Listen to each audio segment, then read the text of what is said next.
Hello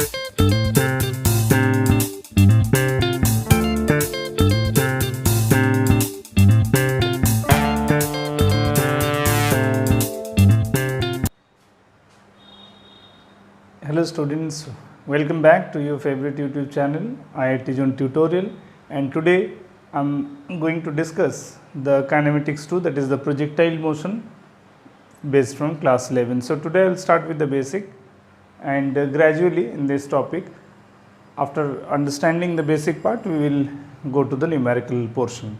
So let's start. So suppose in kinematics 1, in kinematics 1D, we have studied about the few equations like S is equal to ut plus half at square, second v is equal to u plus at, and third one, of course, v square equals to u square plus 2as. So I think you are all aware about this formula that you have used in solving various situation based problems from kinematics 1. So now the challenging thing is that to know how we can use these equations even in case of kinematics 2, that is in projectile motion. So first of all, projectile motion is the kinematics in vertical plane under the effect of the constant acceleration gravity. See, the parabolic locus that we can observe for a particle once it is projected with certain velocity making certain angle with the horizontal. Suppose if this is the initial point, if I am referring it to be the origin of the coordinate system, if I am referring the origin of the coordinate system is the initial point from where a particle is projected, considering the horizontal line as x-axis and the vertical line as y-axis. So y-axis is vertical and x-axis represents horizontal. Is it clear? Fine. So now if a particle is thrown with certain speed, let it be u at an angle theta, then we cannot see the particle moving straight line, that is the direction along which it has been thrown. Had it been going along this line, it bends in a curve like this. Question arises, why we observe this change? It is just because of the reason you can see the projected velocity and the acceleration that acts on the mass under the gravity field, that is vertically downwards. So the angle that appears between them, which is an obtuse angle, is the main reason for the particle to follow the curved path in vertical plane. So actually the mechanism should be followed like this. Once you are throwing a particle with some certain speed under the presence of the gravitational acceleration g in the downward direction, then what you can see, the projected velocity can be resolved in two components based on this angle theta, that is the angle of projection that we have considered. So dropping perpendicular on this two mutually perpendicular line, we can see this is the one component of initial speed of projection, this is the other component of it. So based on theta and the magnitude of the speed u, this one will be u cos theta component and this one will be the u sin theta component.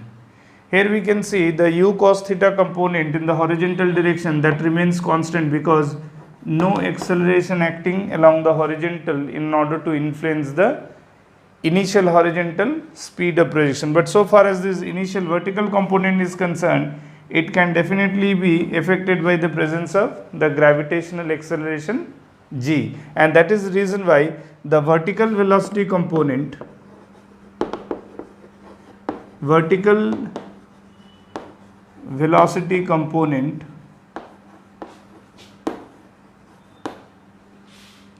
will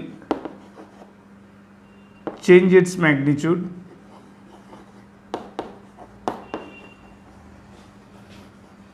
Okay, the vertical velocity component will change its magnitude, that is because of the gravitational acceleration g. So that means after t second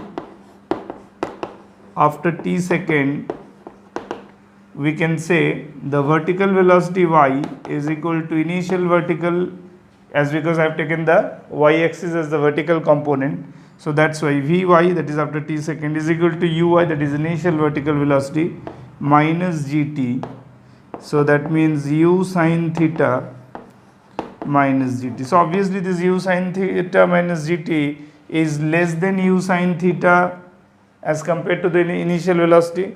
So we can come to a conclusion about the change of direction. It is something like that. At the initial instant, if you assume that these are the two magnitudes of the horizontal and vertical velocity, okay, this was the initial vertical u sine theta, this was the initial horizontal u cos theta, and after t second, if you again draw the two components, you will see that the horizontal component length of the drawing must be same as Vx, which remains as same as that of Ux, because if the initial horizontal one is identified as Ux, but on the other hand the instantaneous vertical velocity component Vy, you can see by drawing, it is less than that of the initial vertical. So obviously if I use these two components in rectangular geometry, so this is the initial instantaneous one, this is the absolutely instantaneous velocity. Obviously if this was theta, this is now theta dash, and from geometry I can argument that theta dash is less than theta. So that means the tendency of the particle is bending towards the ground, bending towards the horizontal direction, and that is the reason why the particle, instead of traveling along the straight line, the line along which it is projected, it starts bending towards the ground, and that is the reason why that under gravity this 2D kinematics, the kinematics in two dimensions, that is the projectile motion, travels along a curve like this. Okay, so this is the main fundamental reason for a particle whenever thrown in gravity region with a velocity making an angle anything other than 90 degree with the horizontal, or in other words making any angle with the vertical in one sense.